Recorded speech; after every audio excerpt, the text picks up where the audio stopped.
of a CIA officer. This investigation at the time was spearheaded by a special counsel who was appointed by none other than James Comey, and also is a very close friend of James Comey's. Do you think the president was taking a shot at Comey? Do you think he was sending a signal that he doesn't consider lying to the FBI a serious crime? He's willing to pardon people for it. Do you think he was trying to send a signal, hey, hang in there, Michael Flynn, Paul Manafort, I'm willing to exercise my pardon power? How do you interpret it? Well, that's certainly the impression that's given. There's not much other explanation for, out of the blue, in that time frame, to decide to pardon Scooter Libby. He went outside of the process of the Justice Department. It's not clear to me, and maybe I missed it, it's not clear to me that Scooter Libby's lawyers were advocating in this particular time frame for their client to be pardoned. Even President Bush, for whom Scooter Libby worked indirectly, decided to only commute the sentence, not give a complete and total pardon. President Trump himself says that he barely knows the guy.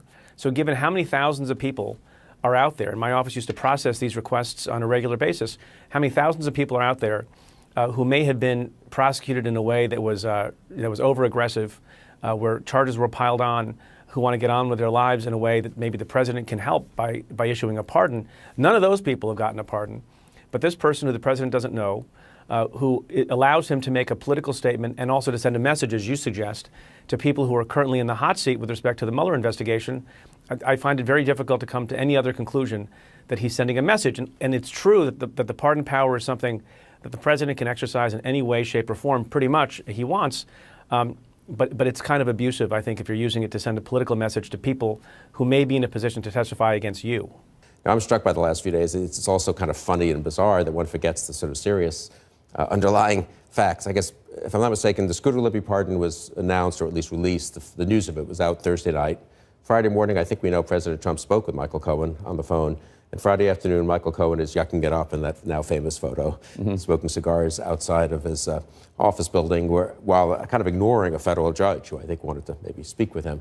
Why is Cohen so confident? I really think the pardon power is going to end up being a bigger part of this story than we're all focused, understandably, on firing Rosenstein, firing Mueller. I think the president's pardon power could end up being a big part of this story as we go forward. Are you concerned at all about that? You heard Preet Bharara earlier saying that he thought that the only reason President Trump would pardon Scooter Libby, because it didn't go through the normal process of the Department of Justice, is to send a signal to people who might testify against him.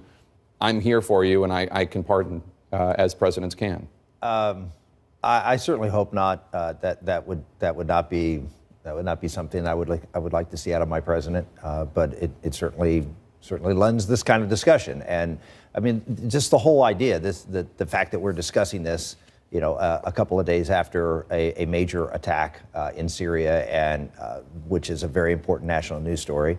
But the president isn't talking about that this morning on Twitter. He's talking about something else. And then we have this going on with Michael Cohen. And it is the continual frustration of those of us who support President Trump and the things he wants to accomplish, including the actions in Syria, that the president chooses not to talk about any of his policy accomplishments. He chooses to talk about things that are personal to him. And that continues to be a frustration. We applaud, and you hear this all the time in Republican circles. We love what the president is doing from a policy point of view on a variety of different fronts. We wish he would talk about those things, and we wish he would focus on those things instead of focusing on things that are more personal to him. The New York Times reporting that those close to Trump are more concerned about this investigation into Michael Cohen from out of the U.S. Attorney's Office for the Southern District of New York than they are about the Mueller probe. Yeah, I mean, really, what kind of lawyer is recording stuff? What is he doing with those recordings, if not to perhaps play them back to Trump when he's trying to put the squeeze on somebody so he can show him what a mob-like character he is, which is exactly what those images on Friday. And Trump plays right into it. This sort of very not subtle pardoning of Scooter Libby is just like right out of the mob. I mean, it's so, and then Cohen, it turns out, at least McClatchy has found, that he is in Prague.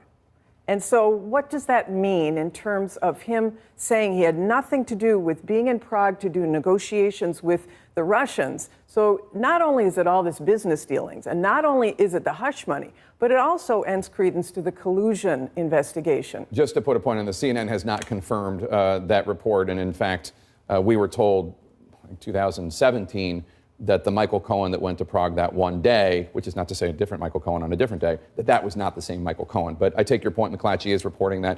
Let me ask you, President Trump tweeting about Cohen this morning, writing, quote, attorney-client privilege is now a thing of the past. I have too many lawyers. They are probably wondering when their offices and even homes are going to be raided with everything, including their phones and computers taken. All lawyers are deflated and concerned. You're somebody who cares a lot about civil liberties. Does this raid on Michael Cohen's office, home, hotel, his safe deposit boxes, his electronic items, does this concern you at all? A little, and maybe, I mean, if there's something really there, then that remains to be seen. But certainly throughout the history of this country, especially where it comes to African American folks, I mean, you Black Panthers, Dr. King, Malcolm X, other civil rights freedom fighters, you can see that sometimes the government can go too far in its effort and be skewed one way. Now, that's not to say that the Cohen incident is parallel to that, but as American citizens, we should have some concern for how this goes, even if it's against somebody we don't like or like. It's not about like or dislike. It is about